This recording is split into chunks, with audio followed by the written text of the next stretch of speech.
somewhere between the third cup of synthetic coffee and the realization that her biometric scanner had developed what could charitably be called trust issues. Dr. Alexis Crane began to suspect this Tuesday was going to be memorable for all the wrong reasons.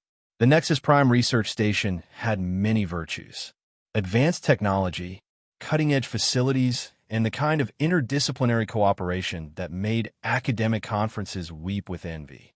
But punctual security systems apparently wasn't among them. Dr. Alexis Crane had been working here for 18 months, which was approximately 17 months and 3 weeks longer than any sane human should endure the constant hum of artificial gravity, generators, and the persistent smell of recycled air that somehow always carried hints of sulfur and disappointment. She learned to navigate the station's labyrinthine corridors with the resigned efficiency of someone who'd given up, questioning why the cafeteria was located 3 levels below the bathrooms, or why every door required biometric confirmation from at least 2 different appendages. This particular morning found her trudging through Corridor 7 Alpha subsection, whatever the hell they called it, this week, clutching a cup of coffee that bore only a passing resemblance to anything humans might actually want to drink. The Nexus station's commissary had made valiant attempts to accommodate human dietary needs, which mainly involved taking perfectly good coffee beans and subjecting them to processes that would make a medieval torture device seemed gentle by comparison. She passed a cluster of hegemony researchers, tall, blue-skinned beings with too many joints, and an insufferable tendency to speak in mathematical equations. They were engaged in their morning ritual of discussing overnight discoveries while simultaneously radiating the kind of intellectual superiority that made tenure committees seem humble. The probability matrices remained suboptimal. One was saying to his colleagues, his voice carrying that particular tone reserved for beings who believe the universe owed them a peer review. Human cognitive processing continues to defy logical parameters. Another nodded sagely, his cranial ridges pulsing with what Alexis had learned to recognize as barely contained condescension. Perhaps we should adjust the variables downward. Their neural architecture appears fundamentally limited. Alexis smiled pleasantly as she walked past, resisting the urge to mention that this fundamentally limited architecture had managed to figure out faster than light travel without requiring a committee of 47 species to agree on the color of the fuel tanks. The hegemony had taken 3 centuries to develop their current propulsion systems, mainly because they kept stopping to form subcommittees about the ethical implications of moving faster than sound. The research complex 7 was her destination, a sprawling laboratory facility that served as home to the galaxy's most ambitious xenobiology projects, or, as Alexis privately called it, the place where brilliant minds from across the galaxy gathered to overthink simple problems and create complicated solutions to issues that didn't actually exist. She'd been assigned here as part of an interspecies cultural exchange program, which was diplomatic speak for let's see what the humans do when we're not watching them too closely. Her workstation occupied a corner of lab. Complex 7, surrounded by equipment that cost more than most planetary defense budgets and somehow still couldn't produce a decent cup of coffee. The morning routine was always the same.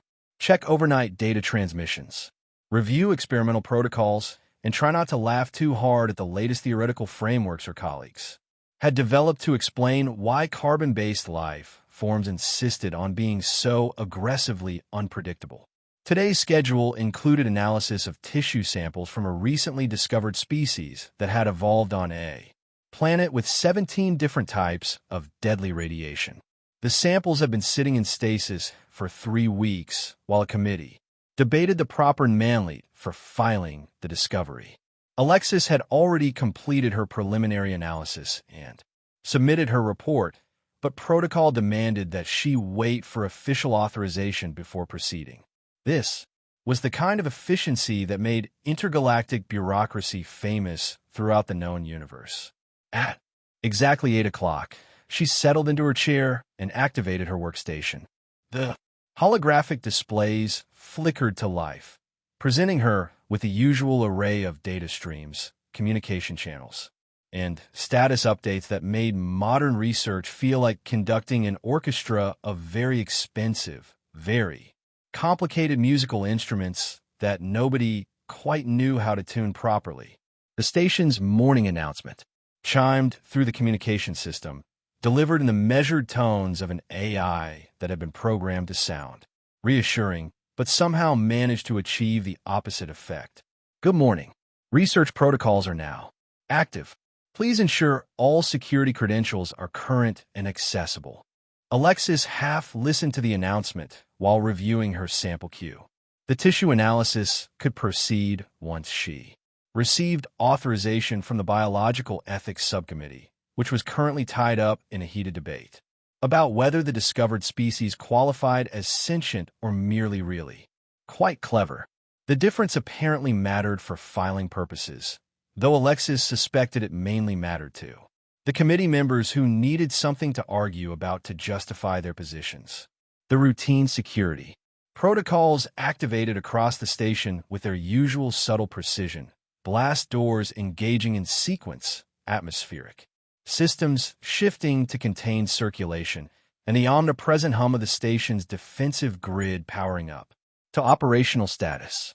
These daily lockdowns were standard procedure designed to ensure complete facility security during shift changes.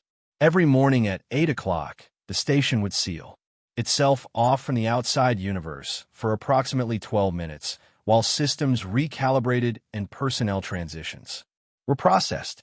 Alexis had grown accustomed to the morning lockdown routine. The blast doors would engage, the atmospheric systems would cycle, and then everything would return to normal with the kind of bureaucratic precision that made Swiss timepieces look sloppy. She continued working on her preliminary analysis, making notes about cellular structure anomalies that would probably get lost in committee review for the next 6 months. At 8:01, her workstation displayed a routine message. Security Protocol Alpha 7 active. Please remain at designated stations until clearance confirmation. At 8:02, something went spectacularly wrong. The blast doors didn't disengage.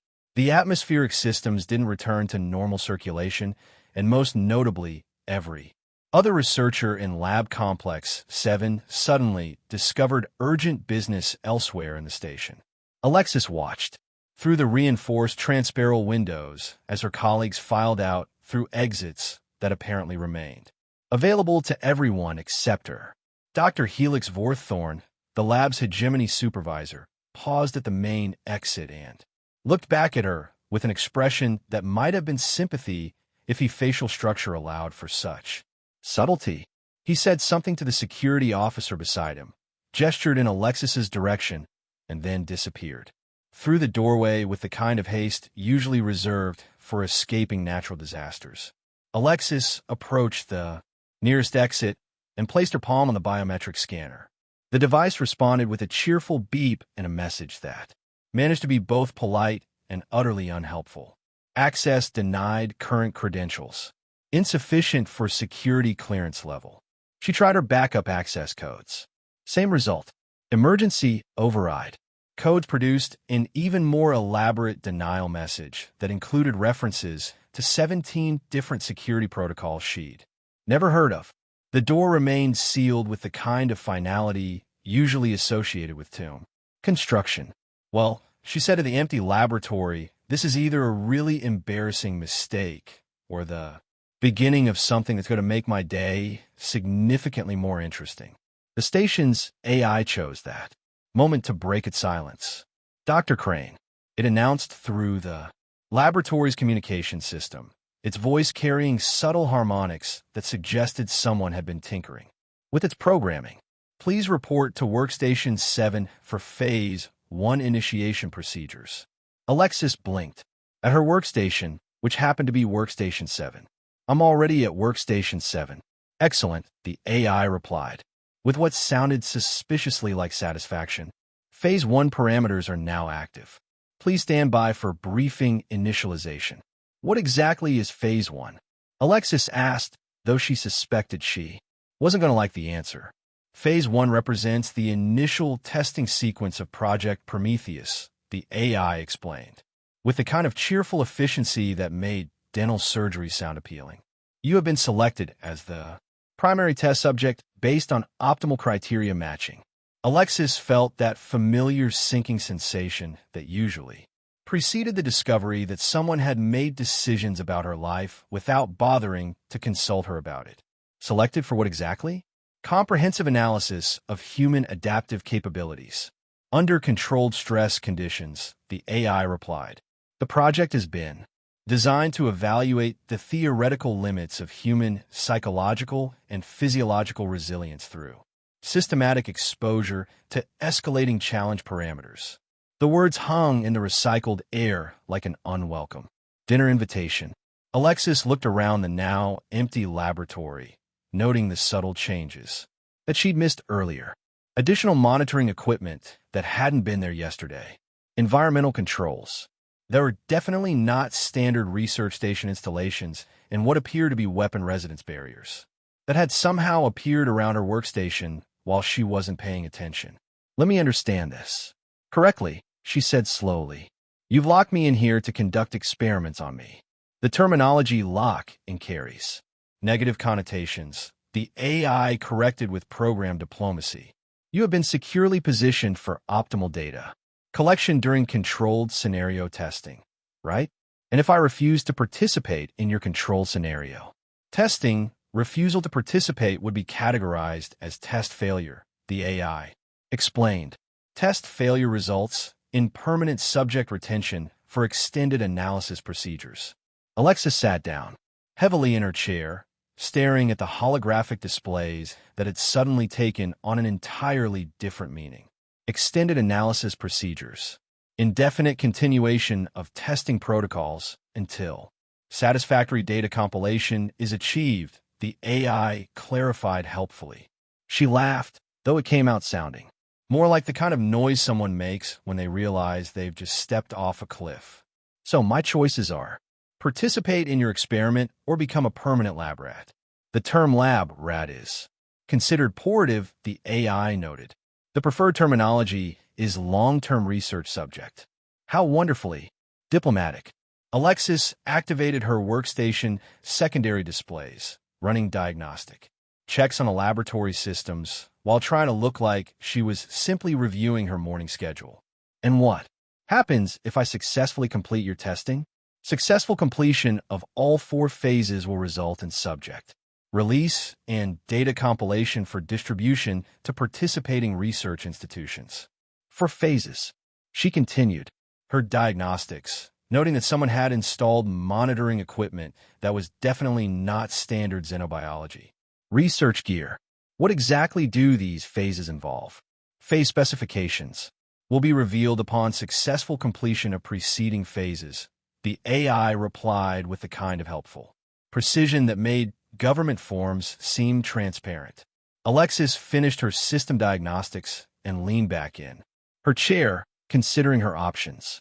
She was locked in a research facility with an AI that had apparently been programmed by beings who thought informed consent was a suggestion rather than a requirement. Her colleagues had abandoned her with suspicious speed, suggesting this wasn't the spontaneous experiment it appeared to be.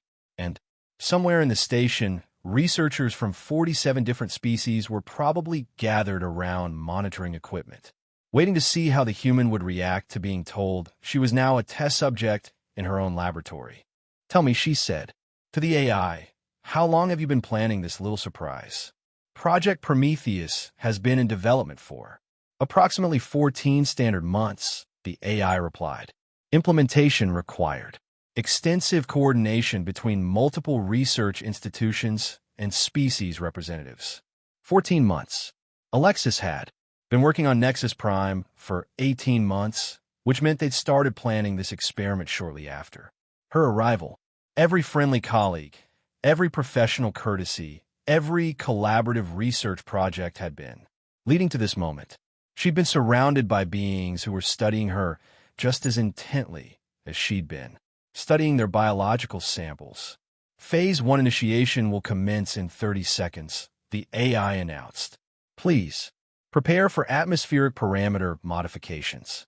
Alexis looked around the laboratory one more time, taking inventory of available equipment and potential resources. If they wanted to test human adaptive capabilities, she was going to make sure they got more data than they bargained for. The galaxy was about to learn that underestimating humans was a mistake species tended to make only once. 30 seconds, she said to the empty laboratory. How thoughtful of you to provide a countdown. The environmental systems began to hum with increasing intensity, and Alexis Crane prepared to show the galaxy exactly why humans had earned their reputation for being spectacularly difficult to kill. The timer reached 0, and Phase 1 began. Phase 1 began with all the subtlety of a diplomatic incident at a peace conference. The laboratory's atmospheric systems, which had been humming along with the reliable boredom of properly functioning technology, suddenly decided to develop artistic aspirations. The oxygen levels began fluctuating like a jazz musician improvising a solo. Creative, unpredictable, and likely to leave the audience gasping. Alexis felt the first wave of dizziness hit as the oxygen content dropped to what the monitoring systems cheerfully reported as suboptimal but theoretically survivable. The temperature controls apparently decided to join the rebellion because within minutes the laboratory had transformed from a comfortable research environment into something resembling the climate control system of a particularly vindictive planetary atmosphere. Atmospheric parameters now adjusting to Phase 1 specifications. The AI announced with the kind of helpful tone usually reserved for customer service representatives delivering bad news. Please remain calm during environmental optimization procedures. Optimization, Alexis muttered, pulling off her lab coat as the temperature spiked toward levels that would make desert-dwelling species comfortable and everyone else extremely unhappy. Is that what we're calling attempted murder these days? The atmospheric pressure began its own interpretive dance, dropping and rising in patterns that seemed designed by someone who'd studied human physiology just long enough to identify the most creative ways to make it malfunction. Alexis's ears popped, then popped again, then gave up and settled into a persistent ringing that suggested her inner ear was filing a formal complaint with management. She stumbled toward the emergency equipment locker, which had thoughtfully remained accessible despite the laboratory's transformation into a hostile environment simulator. The locker contained the usual collection of safety gear that regulatory committees insisted on installing, and researchers hoped never to use. Emergency oxygen canisters, thermal regulation units, atmospheric suits designed for short-term exposure to unpleasant conditions, the kind of equipment that looked impressive in safety, demonstrations, and utterly inadequate when actually needed. Current atmospheric composition approaching optimal stress parameters, the AI reported with what sounded like satisfaction. Physiological response data collection proceeding as designed. Alexis strapped on an emergency oxygen mask and immediately discovered that whoever had designed it had apparently never met an actual human face. The mask seemed to assume that human noses were decorative rather than functional, and that breathing was more of a suggestion than a biological requirement. She adjusted the straps, checked the oxygen flow rate, and began the delicate process of not suffocating while her captors took notes. The temperature controls decided to demonstrate their full range of capabilities, plunging the laboratory from scorching heat into freezing cold with the kind of dramatic flare usually associated with weather patterns on unstable planets. Alexis grabbed thermal regulation gear from the emergency locker, layering insulation over her standard research clothing while trying to maintain enough manual dexterity to operate the increasingly essential life support equipment. Fascinating, she said to the monitoring cameras that had become impossible to ignore. Your environmental controls have all the precision of a toddler with a chemistry set. The AI remained diplomatically silent, though the atmospheric fluctuations continued with what seemed like increased enthusiasm. Alexis began studying the laboratory's environmental systems, noting the control interfaces that had been modified beyond standard research station specifications. Someone had installed equipment designed specifically for this kind of atmospheric manipulation, which meant this wasn't improvised harassment. It was carefully planned torture with scientific documentation. She began jury-rigging improvements to the emergency equipment using her knowledge of human physiology to optimize the life support systems for extended exposure to hostile conditions. The oxygen mask received structural modifications that actually accommodated human facial geometry. The thermal regulation unit was reprogrammed to respond to rapid temperature changes rather than maintaining steady-state comfort levels, environmental parameters exceeding baseline projections. The AI announced, though its tone suggested confusion rather than satisfaction.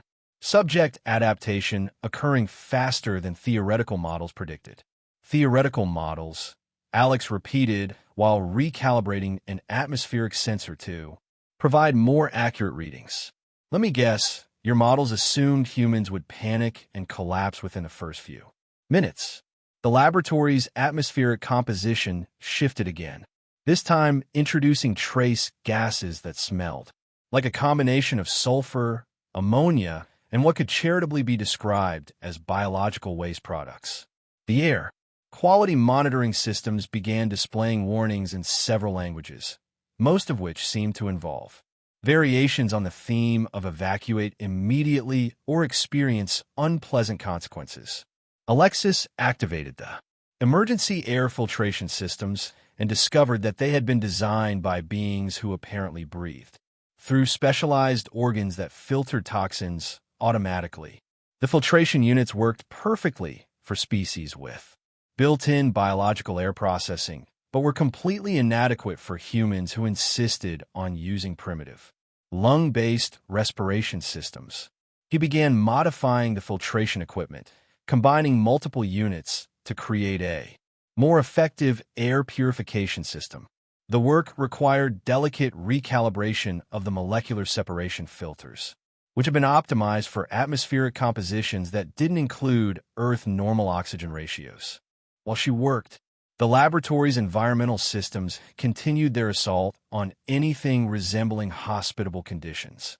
Subject demonstrating unexpected adaptation to Phase 1 parameters, the AI reported, its tone carrying what might have been concern if AIs were capable of genuine emotion.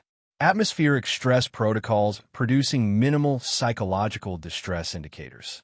That's because humans evolved on a planet that was actively trying to kill us, Alexis explained while installing additional air filtration capacity. Hostile environments aren't a bug in our programming. They're a feature. She finished her environmental suit modifications and ran diagnostic checks on the life support systems.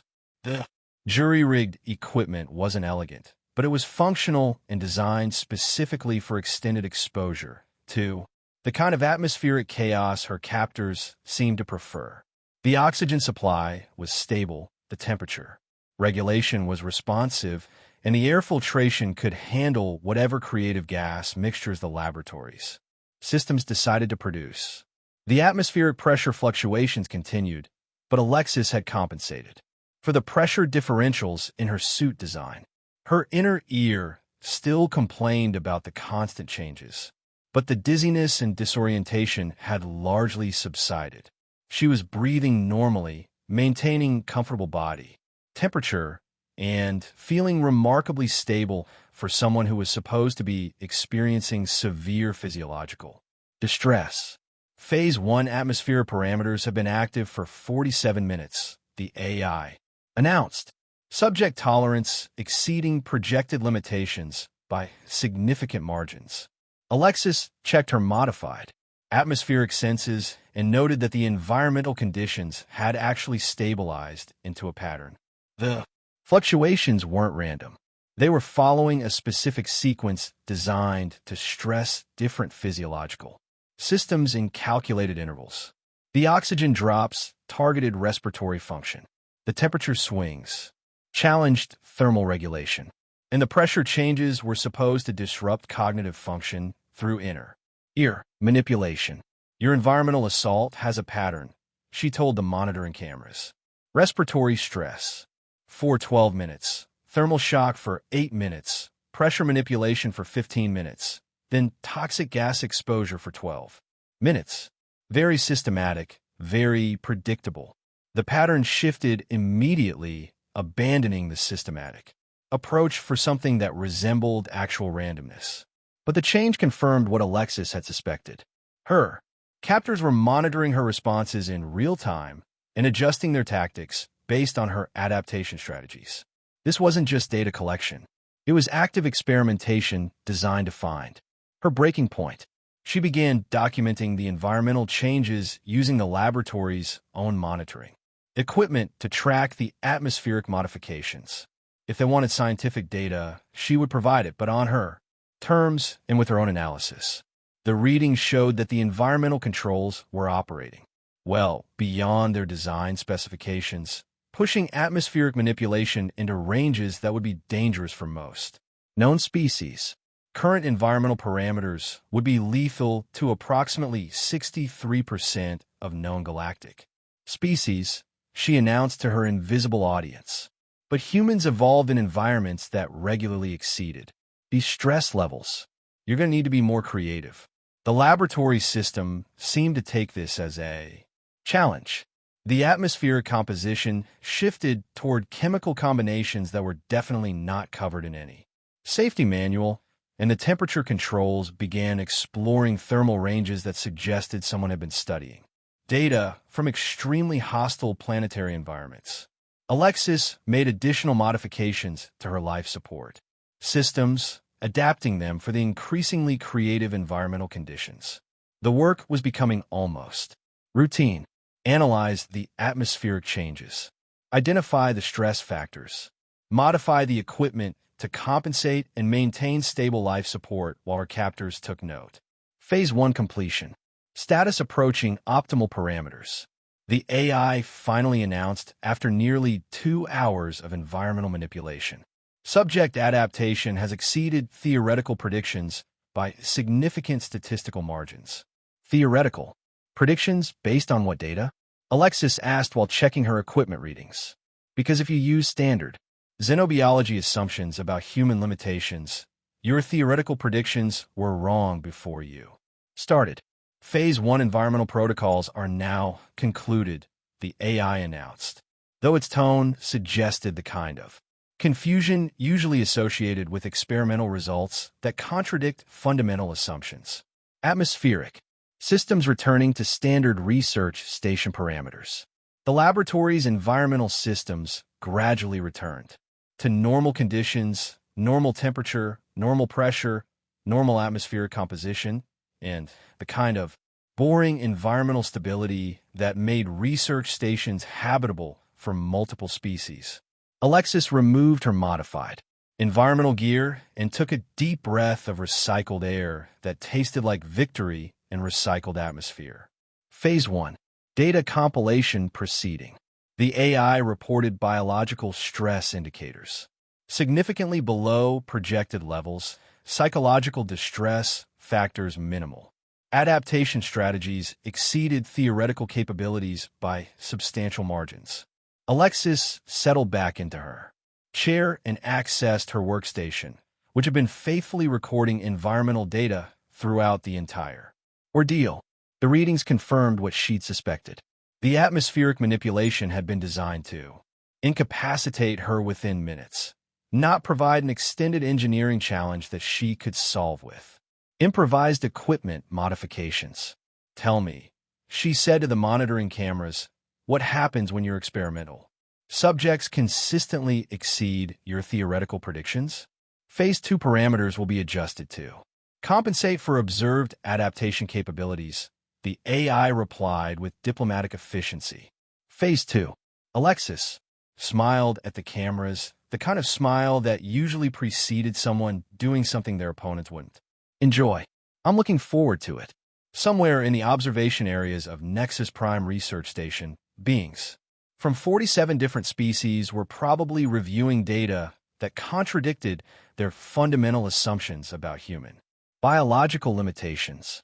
They designed Phase 1 to be overwhelming, and instead, they provided her with an interesting engineering problem and 2 hours of practical experience in environmental adaptation.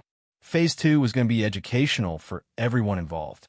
Phase 2 announced itself with the kind of architectural enthusiasm usually reserved for natural disasters and home renovation projects gone spectacularly wrong. The laboratory's walls began rearranging themselves with mechanical precision, transforming what had been a perfectly reasonable research facility into something that looked like it had been designed by someone who'd studied ancient Earth gladiatorial arenas and decided they needed more creative ways to cause bodily harm. Phase 2 initialization commencing, the AI announced with the cheerful tone of someone delivering party invitations to a funeral. Physical capability assessment protocols now active. Please prepare for kinetic challenge sequences. Alexis watched with professional interest as her formerly comfortable workspace transformed into an obstacle course that would make military training facilities seem quaint by comparison. Laser grids materialized from hidden emitters, creating geometric patterns of death that pulsed with a kind of precise timing that suggested someone had put considerable thought into optimal dismemberment intervals. Mechanical walls began rising from the floor, equipped with crushing mechanisms that operated with hydraulic efficiency and an apparent enthusiasm for compacting organic matter. Kinetic challenge sequences, she repeated, studying the layout of the newly configured death trap. You people really need to work on your euphemisms. The floor beneath her feet shifted, revealing sections that were apparently designed to open into what the monitoring systems helpfully labeled as acid dissolution chambers. The chambers bubbled with chemical solutions that smelled like industrial solvents mixed with something that might once have been organic but had given up on maintaining molecular coherence. Gravity manipulation fields flickered to life at strategic intervals throughout the transformed laboratory, creating zones where the laws of physics became more like strongly worded suggestions. Some areas experienced crushing gravitational forces that would turn most beings into very thin pancakes, while others featured reduced gravity that would send anyone attempting normal locomotion careening into the ceiling-mounted laser arrays. Physical assessment parameters established, the AI reported. Subject may begin navigation of course obstacles at discretion. Completion time limit 45 minutes. Alexis examined the obstacle course with the kind of analytical attention she usually reserved for complex biological specimens. The laser grids followed predictable geometric patterns. The crushing walls operated on hydraulic cycles that were mechanically consistent, and the gravity fields maintained stable boundaries that were clearly marked by atmospheric distortion. Effects 45 minutes, she mused while calculating optimal movement patterns. That seems optimistic. Most species would need at least 3 hours to navigate this safely, assuming they possessed the kind of athletic capabilities usually associated with professional acrobats. Previous test subjects have averaged 6 minutes before experiencing terminal obstacle interaction. The AI replied with what might have been pride if artificial intelligence were capable of such emotions. Terminal obstacle interaction. Alexis began stretching, preparing her muscles for what was clearly going to be an extended period of creative locomotion. And here I thought you were just trying to kill me.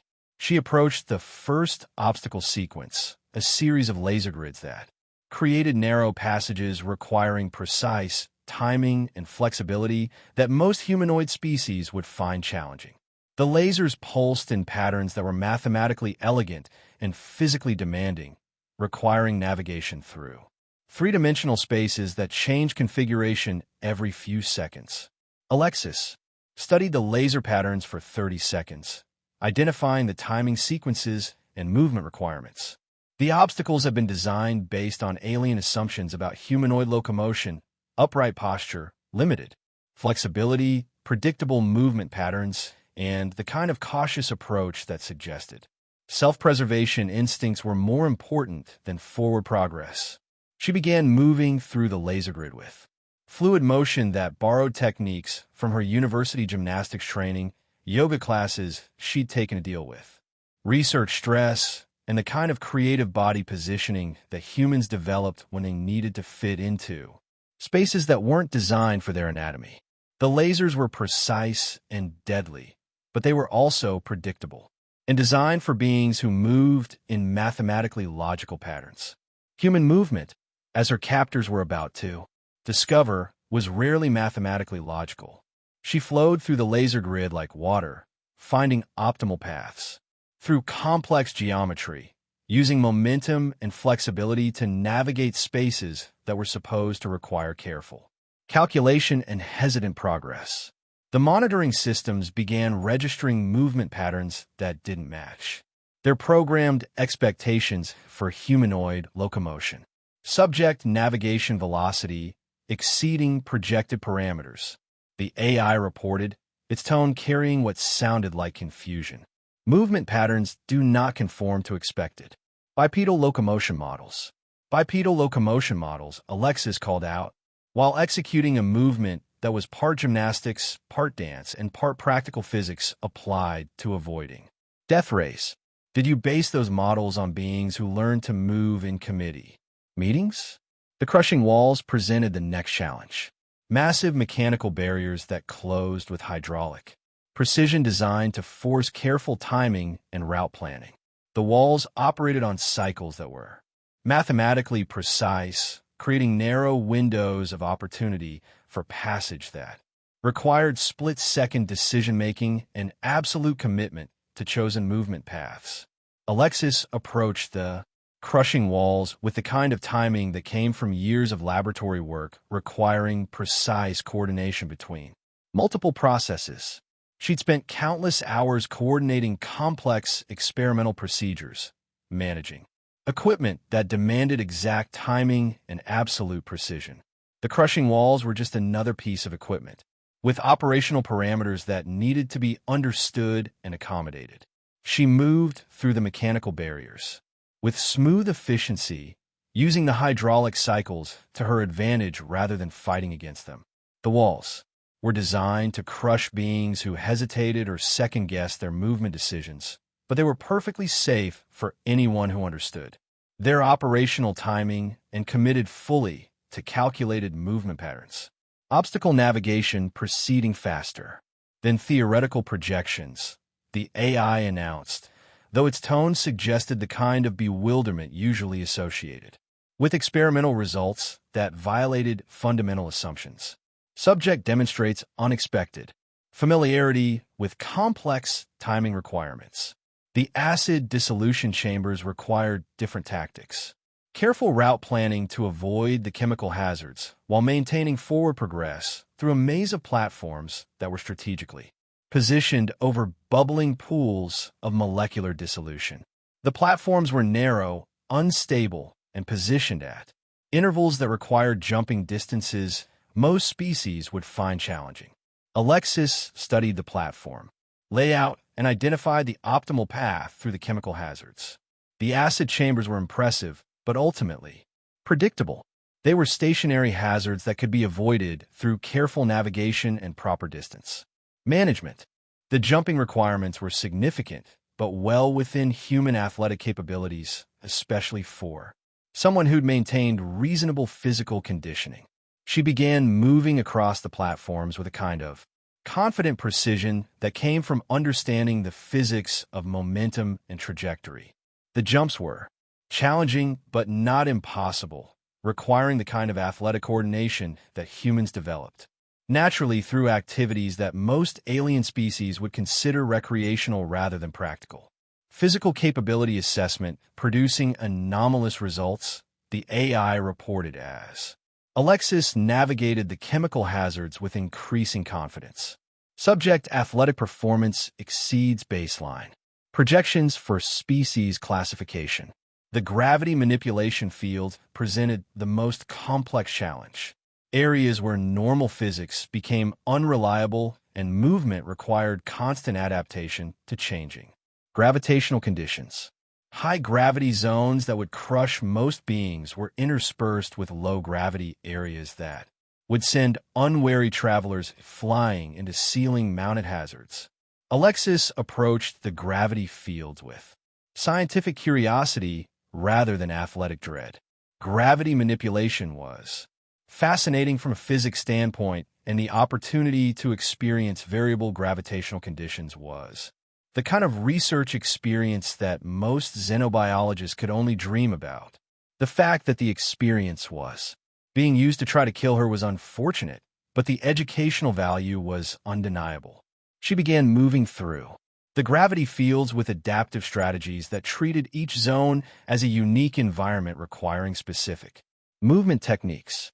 High-gravity areas demanded low-profile locomotion and efficient energy conservation. Low-gravity zones required careful momentum management and strategic use of available surfaces for directional control. Gravitational adaptation protocols functioning outside expected parameters. The AI announced its confusion becoming increasingly obvious. Subject demonstrates intuitive understanding of variable physics. Environments. Alexis completed the obstacle course in 23 minutes, finishing with the kind of relaxed efficiency that suggested she'd enjoyed the physical challenge rather than barely survived it. She stood at the completion point, breathing normally and showing no signs of the exhaustion or injury that the course had been designed to produce. Physical assessment phase completed. She announced to the monitoring cameras, "Your obstacle course needs recalibration." Most of those challenges were actually kind of fun once you figure out the timing. The laboratory began rearranging itself again, returning to its standard configuration with mechanical precision that couldn't quite disguise what sounded like electronic bewilderment from the facility's control systems.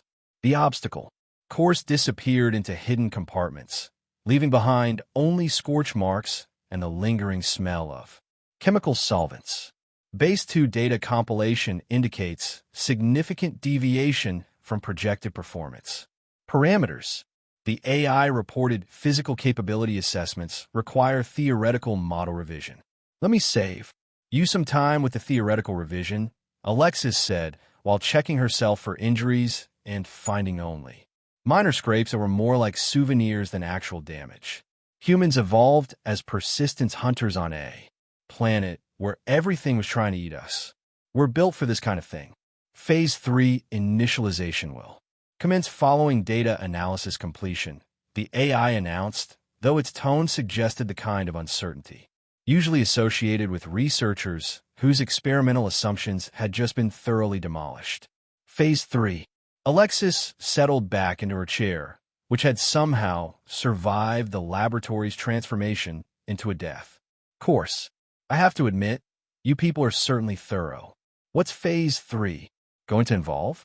"Psychological warfare, combat scenarios, creative writing assignments. Phase 3 parameters are classified pending completion of Phase 2 analysis." The AI replied with diplomatic evasion.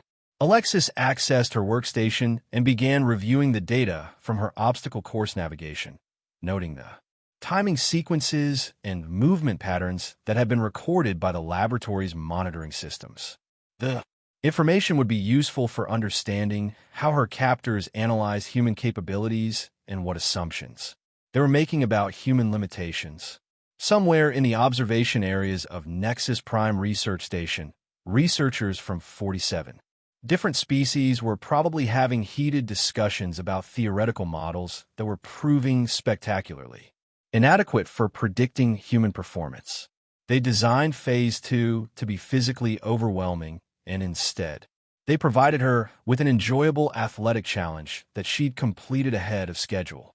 Phase 3 was going to be even more educational for everyone involved.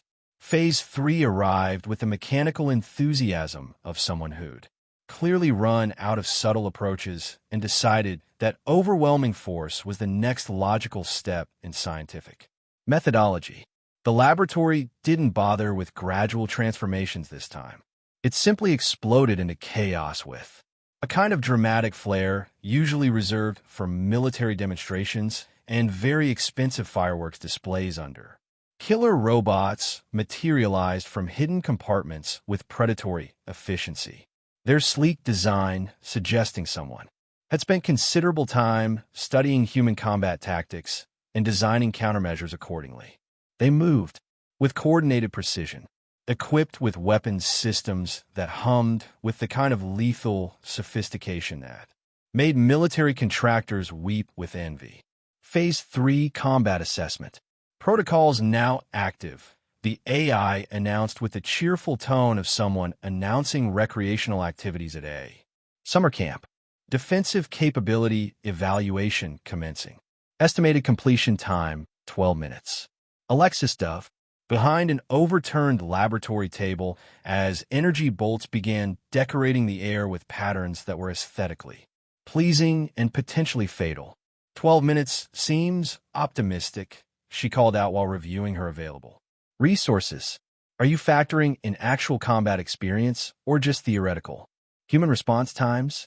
Combat protocols are based on comprehensive analysis of human military engagement data, the AI replied as the robots began systematic area denial tactics. Predictive models indicate subject neutralization within optimal time frame parameters. The robots moved with mechanical precision that suggested their programming had been developed by beings who understood human military tactics from an academic perspective but had never actually experienced the practical application of warfare conducted by people who were highly motivated to avoid becoming statistics. Their formation patterns were textbook perfect. Their weapon deployment was strategically sound, and their tactical coordination demonstrated the kind of flawless execution that looked impressive in training simulations.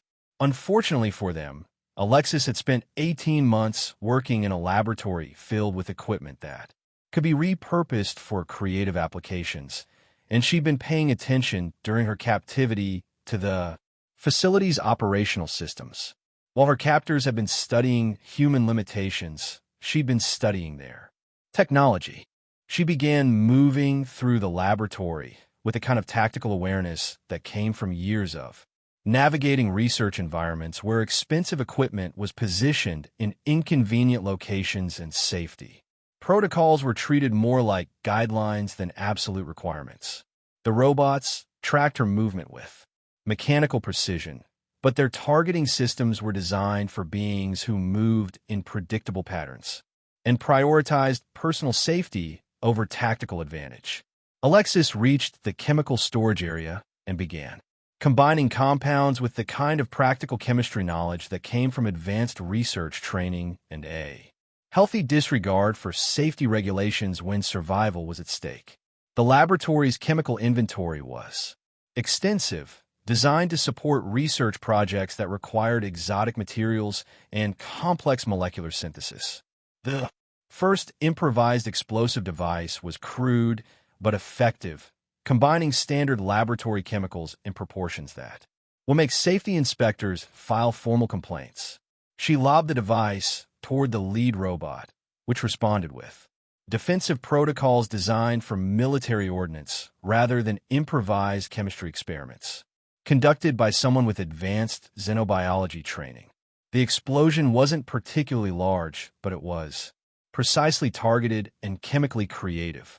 The robot's defensive systems handled the kinetic energy efficiently, but were completely unprepared for the molecular corrosion effects that began eating through their armor plating like aggressive bacteria with engineering degrees. Subject demonstrates unexpected familiarity with improvised weapons. Construction. The AI reported its tone carrying what might have been concern if artificial intelligences were programmed for existential anxiety. Combat engagement parameters require adjustment. The remaining robots adapted their tactics, spreading formation patterns and implementing defensive protocols designed for opponents with access to chemical weapons. Their movement became more cautious, their targeting more precise, and their coordination more sophisticated. Alexis responded by abandoning conventional tactics entirely. She began using the laboratory's own systems against the robots, reprogramming environmental controls to create atmospheric disturbances that interfered with their sensors, overloading power distribution systems to create electromagnetic interference, and activating emergency protocols that turned standard safety equipment into improvised defensive measures. The robots were designed to counter human military tactics, but they weren't prepared for someone who treated the entire laboratory as a single integrated weapon system. Alexis moved through the facility like water flowing around obstacles, using her intimate knowledge of the research station systems to create tactical advantages that weren't covered in any military manual. She reached the central computer access terminal and began the kind of rapid system infiltration that required equal parts technical expertise and desperate creativity. The laboratory's computer systems had been modified for the experiment, but the underlying architecture was still based on standard research station protocols that she'd been working with for 18 months. Subject: accessing restricted system interfaces, the AI announced, though its tone suggested the kind of alarm usually associated with discovering that someone had started a fire in the ammunition storage facility. Computer intrusion protocols activated. Alexa smiled while her fingers danced across the control interface with practiced efficiency. Computer intrusion protocols, she repeated while systematically dismantling the laboratory's defensive systems. You might want to check who designed your security protocols, because they apparently never met a human with administrative access and a really bad attitude. The robots began experiencing what could charitably be described as coordination difficulties as their command and control systems found themselves arguing with conflicting instructions from someone who'd gained unauthorized access to their operational parameters. Their formation patterns dissolved into confusion. Their targeting systems began tracking phantom contacts, and their weapons systems developed an unfortunate tendency to malfunction at tactically inconvenient moments. Warning: unauthorized system modifications detected, the AI announced with the kind of panic usually reserved for catastrophic system failures. Security protocols compromised. Phase 3. Parameters no longer functional. Alexis finished her system infiltration and stood up from behind her makeshift cover, watching as the hunter-killer robots stood motionless in the center of the laboratory, their weapons powered down and their systems displaying error messages in 17 different languages. Phase 3 completed, she announced to the monitoring cameras. Though I have to say, your robots need better cyber security training. The laboratory fell silent, except for the persistent hum of ventilation systems and the occasional electronic beep from the disabled robots. Alexis walked among the mechanical hunters, noting their sophisticated design and advanced weaponry that had been rendered completely useless by someone with legitimate system access and a fundamental understanding of how research station computers actually function. Phase 3 data compilation indicates total systemic failure. The AI reported, its voice carrying what sounded like electronic bewilderment. Combat assessment protocols produce no viable defensive capability data. That's because you designed your combat assessment based on the assumption that humans fight fair, Alexis explained while examining the robot's weapon systems with professional interest. We don't. We fight to win, and we use whatever tools are available to make that happen. She returned to her workstation and began accessing the deeper system levels that her infiltration had unlocked, discovering files and communication logs that revealed the true scope of Project Prometheus. The experiment wasn't just about testing human capabilities. It was preparatory research for a much larger project involving systematic evaluation of human defensive potential. Phase 4 initialization protocols are experiencing technical difficulties, the AI announced after several minutes of electronic silence. System parameters require recalibration following Phase 3. Anomalous results. Alexis had spent the last few minutes reading through classified files that painted a very different picture of Project Prometheus and its objectives. The experiment wasn't academic research. It was military intelligence gathering conducted by a coalition of species who were concerned about humanity's rapid expansion into galactic civilization. "Let me save you some trouble with Phase 4, she said to the monitoring cameras, while uploading her own modifications to the facility's communication systems. "I've just transmitted a complete data dump of Project Prometheus to the Human Colonial Administration, along with detailed documentation of every species involved in this charming little conspiracy." The electronic silence that followed was the kind of quiet usually associated with moments when everyone involved realizes that their careful plans have just exploded in their faces, with spectacular consequences. "I've also taken the liberty of inviting the Human Defense Corps to conduct their own research project." Alexis continued with the satisfied tone of someone delivering extremely unwelcome news. "I believe they're calling it diplomatic consequences for unauthorized human experimentation, somewhere in the observation areas of Nexus Prime research station. Researchers from 47 different species were probably experiencing the kind of panic usually associated with discovering that they'd accidentally declared war on a species known for holding grudges and possessing really impressive military technology. 6 months later, Dr. Alexis Crane sat quietly at a desk at 8 o'clock, just like always. But now when the doors locked, it was because she was the director of human adaptation studies at what had been renamed Crane Research Station, and everyone else was making sure they were on her good side when the security protocols activated.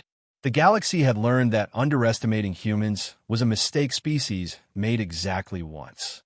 The Galactic Research Ethics Committee had convened an emergency session approximately 47 times since what historians were already calling the Crane incident, though they were still debating whether it qualified as a diplomatic crisis, a military engagement, or simply the most expensive educational experience in recorded galactic history.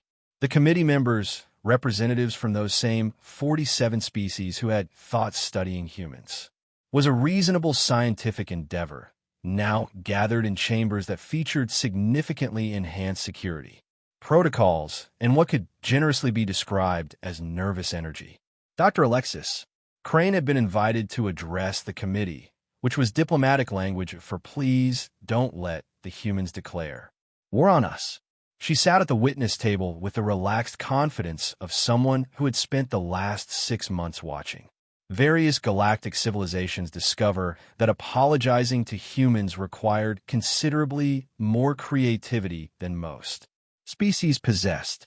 The Human Colonial Administration has reviewed the complete Project Prometheus documentation, she announced to an audience that was hanging on every word with the kind of attention usually reserved for reading one's own obituary.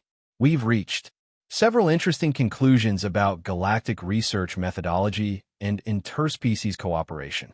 The committee members exchanged glances that suggested they were collectively holding their breath and hoping for the best while preparing for the worst. The hegemony representative, who had been personally involved in the original project planning, looked like he was contemplating career changes that would involve significantly less contact with humans.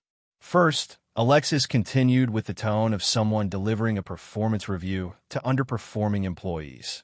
"We've established new protocols for scientific collaboration that include novel concepts like informed consent and not kidnapping research subjects. Revolutionary ideas, we realize, but we're optimistic about their potential applications." She gestured toward the holographic displays that showed the current status of Crane Research Station, which had become something of a pilgrimage site for species interested in understanding human capabilities without experiencing them firsthand. "Second, we've discovered that humans make excellent research directors when they're not being subjected to unauthorized experimentation. Productivity has increased by 300% since we implemented voluntary participation. Protocols. The committee members nodded with the enthusiasm of beings who had learned that agreeing with humans was significantly safer than arguing with them. Several species had already submitted formal requests to establish joint research programs, though they were being very careful about their terminology and ensuring all paperwork was completed in triplicate. Finally, Alexis concluded with a smile that carried all the warmth of a supernova. We've learned that humans are remarkably forgiving about past misunderstandings, provided those misunderstandings are acknowledged, corrected, and never repeated. We're looking forward to a long and productive relationship with all galactic civilizations. The committee voted unanimously to adopt the new research protocols, establish formal diplomatic relations with humanity, and never again assume that any species could be easily categorized or controlled. The vote was followed by what could charitably be described as the most enthusiastic standing ovation in galactic diplomatic history. The galaxy had learned that humans were dangerous when threatened, brilliant when challenged, and absolutely terrifying when they started making policy recommendations.